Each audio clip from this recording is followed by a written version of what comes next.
Sí, para que ustedes también puedan revisar ahí en Solo Virtual el respaldo, para que si tenían alguna consulta puedan revisar de nuevo el video.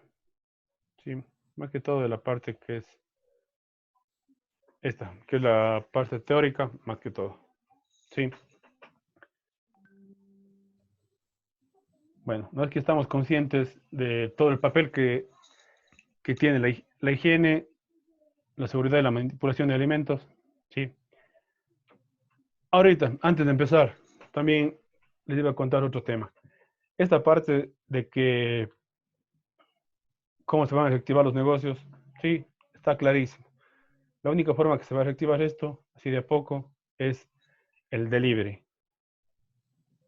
Los que quieran ya empezar a trabajar un poco los restaurantes que están cerrados, la única forma es mediante domicilio. Y la forma que se deben tratar los alimentos, o sea, siempre tiene que ser la más óptima. ¿Sí? Si es que, ¿cuál negocio o cuál restaurante va a vender más? Sí, el que garantice mayor higiene, seguridad y manipulación de alimentos. Si yo vengo un motorizado que viene sin mascarilla, me viene a dejar los alimentos, voy a llamar al proveedor y voy a decir, no voy a recibir el pedido porque no cumple con las normas de sanidad.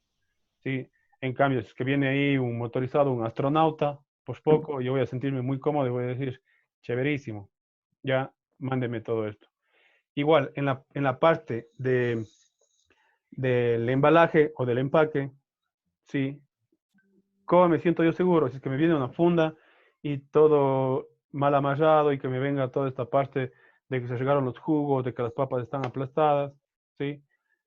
¿Cuál va a vender más también? El que garantice que va a llegar el producto tal y como se vende en el negocio, ¿sí? En el caso de las papas fritas, si es que me viene en una caja, la parte, no sé si ustedes conocen de este tema del empaque al vacío, ¿se han escuchado? Que por lo general es una bolsa No. que se mete en una máquina, le extraen el aire y se sella herméticamente. Algo parecido cuando se van al Supermaxi y ven el lomo que está sin nada de aire y completamente Ajá. pegado a la carne, ya. Cuando sacamos del vacío, estamos sacando el aire, ¿sí? El oxígeno. Y por lo general tenemos un mayor porcentaje de bacterias que necesitan oxígeno para sobrevivir. Si es que yo les quito el oxígeno, estoy garantizando que la mayoría de bacterias estoy eliminando. Ajá. Sí, entonces al momento que yo ya garantizo que voy a trabajar de esta forma en un servicio a domicilio, imagínense, ¿ustedes qué prefieren? Que les venga en una funda así mal amarrada, todo húmeda, regada a los jugos, las salsas, o que les venga al vacío una sopa y les diga, ponga 30 segundos en microondas, cortar, servir. ¿Sí? ¿Cómo se van a sentir ustedes? ¿Cómo se van a sentir más seguros? La segunda de la sopa y bien guardada, bien. De Sí, la segunda, empacado al vacío, ¿no es cierto? es. Entonces, todas estas normativas es el momento de prepararse en BPMs y seguridad alimentaria. Sí, para que cuando pase todo esto, ustedes simplemente puedan, es más, a ustedes dar una capacitación de cómo se deben manipular los alimentos, porque antes sabíamos que tratábamos de los alimentos, que no contaminábamos, que separábamos todos los alimentos, que había que lavarse las manos cada rato y al último el montaje se hacía con guantes. Sí, pero ahora viene, se reestructura todo, sí, todo es 100% sanitizado desde el inicio hasta el final, nada de contactos desde que el producto está como materia prima. Entonces, yo creo que es una oportunidad que ustedes hasta que puedan dominar estos temas, ¿sí? Ver cuáles son las bacterias, cómo actúa todo esto y ustedes puedan que salgan hasta también dando ya capacitaciones a la gente que va a reactivar sus negocios. ¿Ya? Ya. ¿Qué Ya. es, qué es bromatología?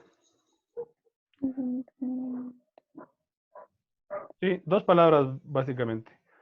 Alimento y tratado. Sí, más que todo, correcto. Tratamiento de los alimentos.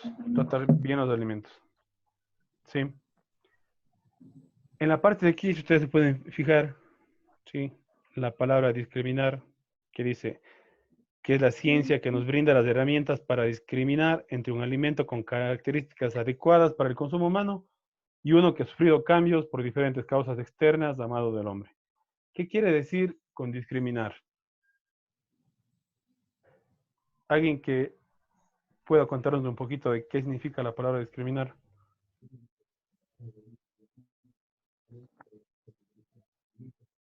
Como hacer de menos algo Sí, o básicamente. alguien. Sí. Yo como buen cocinero tengo que saber todas las pautas para poder conocer un buen producto.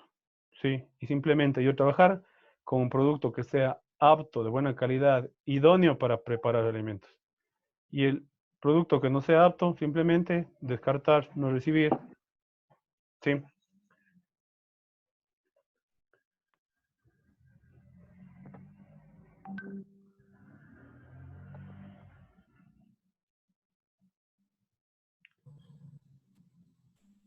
Ya tenemos también qué es la ciencia que estudia los alimentos. Ya.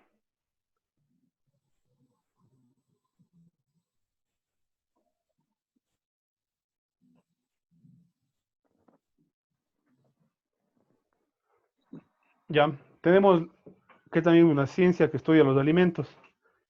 Pero ¿qué parte de los alimentos? Química y Sí. Tenemos la parte física, la parte química y la parte biológica. Sí. Vamos a poner como ejemplo de todo esto algo que todo el mundo ha comido, que puede ser un pan. Todo el mundo sabe lo que es un pan baguette, ¿no es cierto? Ya.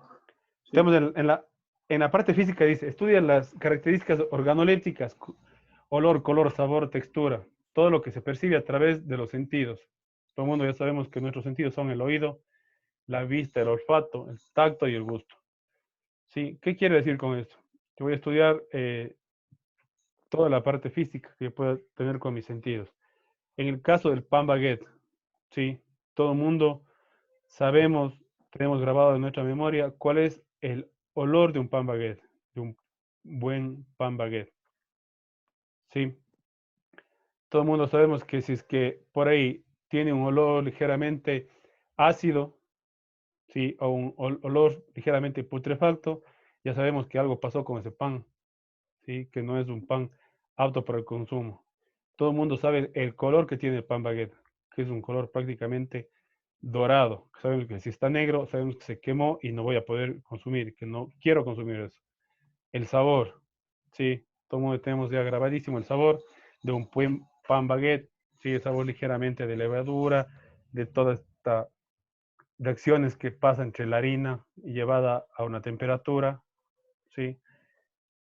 La textura, sí, todo el mundo sabemos que es crocante por fuera, que es más húmedo, migoso, sí, más esponjoso en el centro, sí.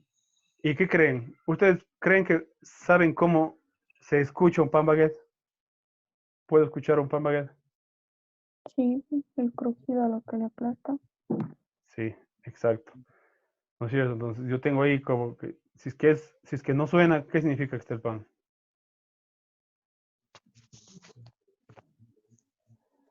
Malo. Sí, capaz que no es fresco, sí. Yo sé que un pan crocante significa que tiene un día más o menos. Si es que ya no suena, es que ya absorbió humedad y que ya tiene de 2 días de horneado. Entonces, sí, ya puedo también sé el sonido que da un buen pan baguette. Entonces, basado en todo eso. Sí. ¿Qué más puedo analizar? En la parte química. Sí, es algo un poquito, un estudio más profundo, pero igual sí puedo definir en esta parte de qué está compuesto. Todos los ingredientes del pan como tal, yendo a un enfoque más químico. ¿Sí? Tenemos aquí que estudiamos la composición natural o artificial, cuáles son los nutrientes naturales, los nutrientes agregados, aditivos alimentarios, colorantes, saborizantes, espesantes, etc. En el mismo caso del pan, sí, todo el mundo, los que han visto, los que tienen noción de una panadería de barrio como es, sabemos que tienen diferentes necesidades. Ellos necesitan cubrir las necesidades, satisfacer a los clientes, que es con el consumo del pan. Si elaboran su producto, que en este caso es del pan, ¿sí? ¿Cuál es el objetivo de ellos? Vender este producto y generar ganancia. Entonces, por el mismo hecho, buscan la forma de bajar sus costos, a veces tomando en cuenta de que arriesgo la calidad de mi producto. No sé si alguien ha estado en una panadería de barrio, pero por lo general ahí ya no tienen un producto, sí, 100% de calidad, sino ya buscan diferentes alternativas.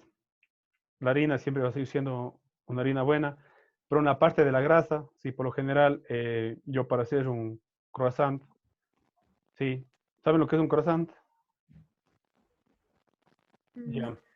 Es, todo el mundo sabe lo que es un pan cachito en la panadería. Ajá. Ya. Sabemos la textura que es doradita, que es, parece que tuviera 1000 hojas y que es crocante. Sí. Pero en realidad, si ustedes probaran un croissant, que es el original, que es el francés, que es hecho simplemente con harina, agua, levadura y con mantequilla, ¿sí? A diferencia de nuestro cachito que hacen en las panaderías, que es con margarina. ¿Ustedes saben la diferencia entre margarina y mantequilla? La margarina contiene sal. ¿No? La grasa, Sí. ¿Qué tipo de grasa es, pero?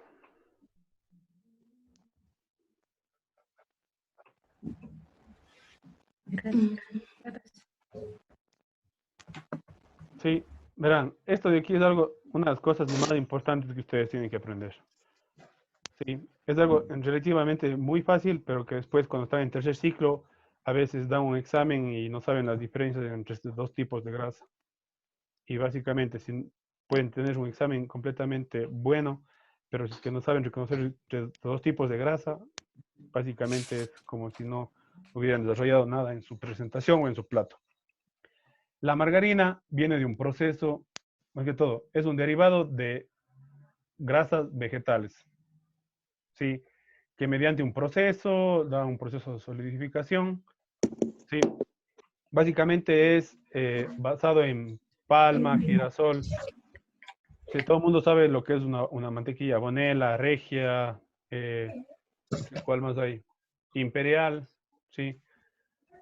Ustedes, si ven una grasa que no está refrigerada, sí, que ven en percha o que ven en tajina que está en percha y no en refrigeración, es una margarina. Ya digo, lo más importante que viene de vegetales, ¿sí?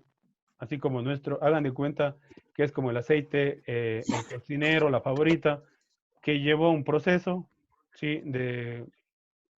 A un diferente proceso y le dieron un proceso más sólido, ¿sí? Obviamente cambiaron también la textura, que se haga más cremosa, más untosa y sabor también, colorantes, diferentes aditivos, pero llevamos a lo que es una grasa sólida de vegetales. En cambio, la mantequilla, sí, viene de la manteca, o sea, por ende, viene de un animal, ya, que básicamente la mantequilla es basada en un lácteo, sí, es un derivado de la leche, que por un proceso de centrifugación también se separa la leche de la grasa, ya, o sea, que la mantequilla es la grasa de la leche. ¿De la leche de dónde viene? De un mamífero, en este caso que puede ser una vaca, que puede ser oveja, puede ser cabra, búfala, ya, independientemente de qué animal sea, pero siempre y cuando sea de animal. Entonces estamos claritos de que la mantequilla viene de un animal y la margarina de un vegetal que tiene un proceso químico para solidificar, ¿ya? Pero lo más básico, mantequilla del animal y la margarina vegetal, ¿ya? ¿Qué utilizo yo en la cocina?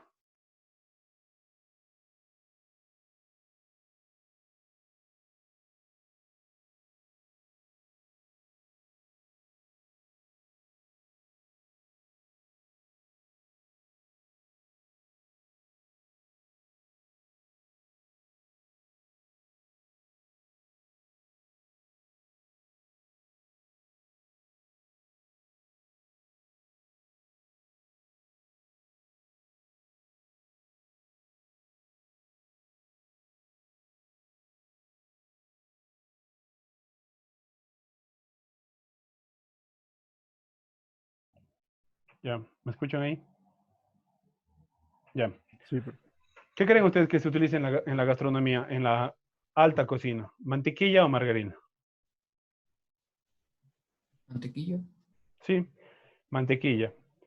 Eh, ustedes pueden ver la película que se llama Sin Reservas, que ahí hablan un poco del secreto de la gastronomía francesa, que es una de las películas, creo que se podría decir, más interesantes de cocina, sí, que relata básicamente cómo es la vida de un cocinero,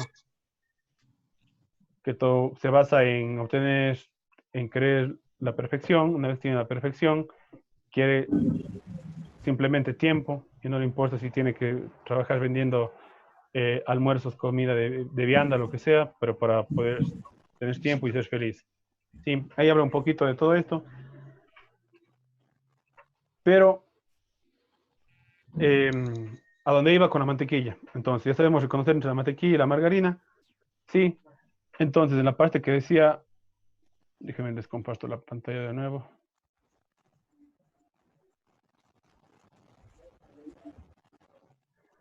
En la composición química, tomamos como ejemplo el cachito ecuatoriano, que es la de barrio, y el original, que es el croissant.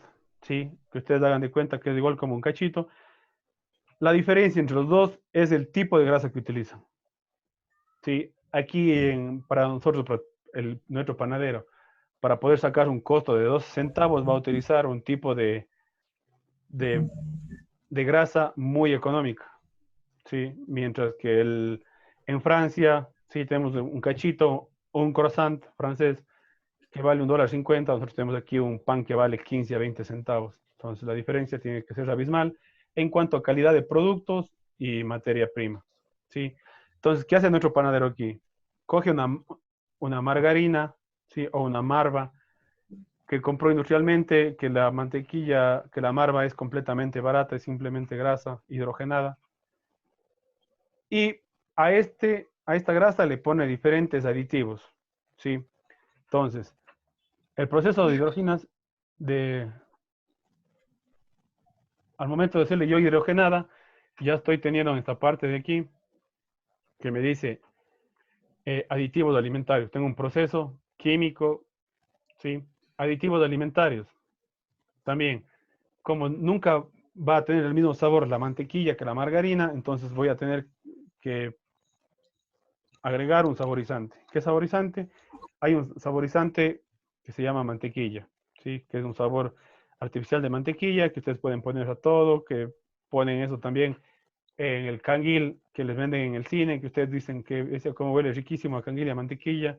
Desde que ingresan al centro comercial ya se huele todo, en realidad es un sabor artificial. Pasa lo mismo en estos dos casos, ¿ya? Obviamente en la parte de espesantes, sí, es más enfocado a bebidas para generar cierta densidad que no se logra 100% con la fruta, pero más o menos para que ustedes entiendan cómo actúan todo esto. ¿Sí? En la parte biológica, que dice presencia de microorganismos, puede producir ETAs, hongos, mohos, virus. ¿Sí? Aquí tenemos dos casos.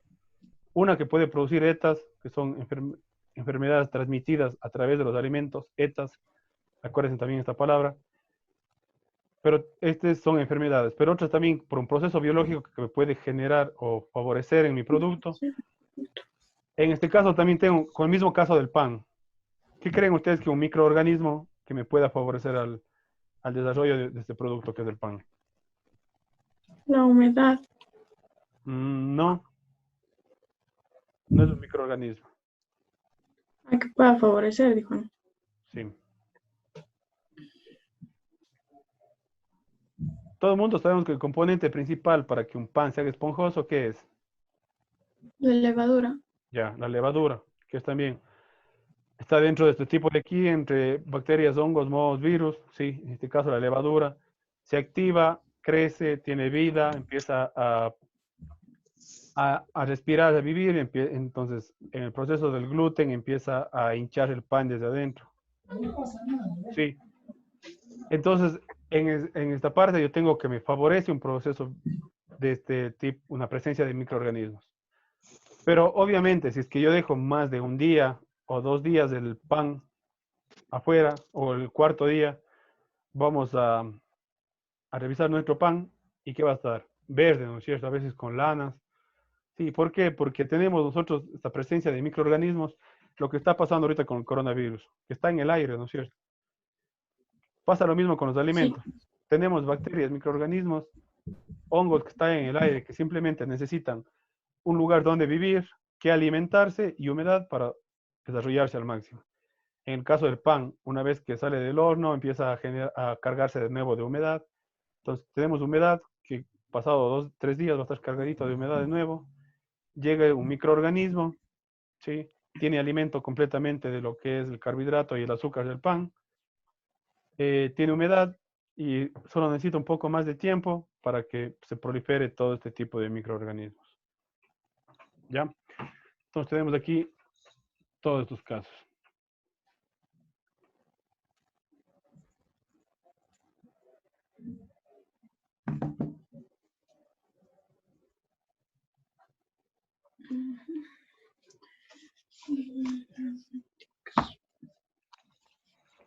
Ya, en las propiedades organolépticas.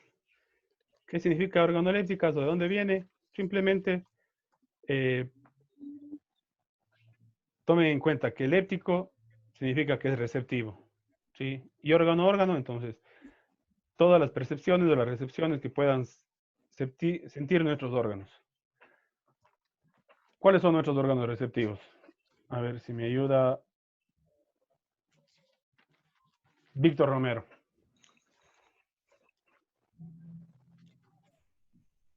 Órganos receptivos que, no sé, puede ser como la lengua.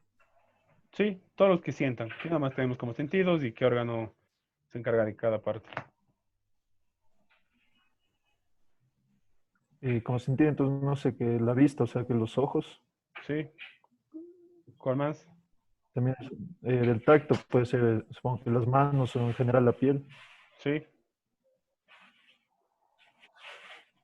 De no cualquier, la vista, el oído El oído, escuchamos. y... ujú, Y la lengua, sí, receptor de gusto. ujú. Ya, entonces tenemos básicamente que todo este cuadro que está aquí se basa en eso. Todos los órganos y, y qué sentido receptan. ¿Sí?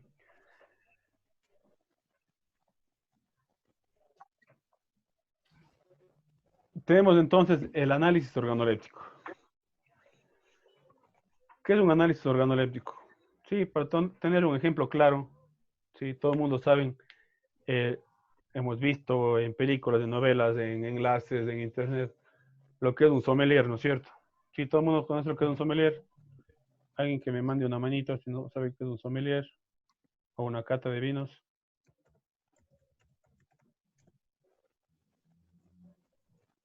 Ya, todo el mundo tiene una idea. Ya, básicamente, ¿qué es un sommelier?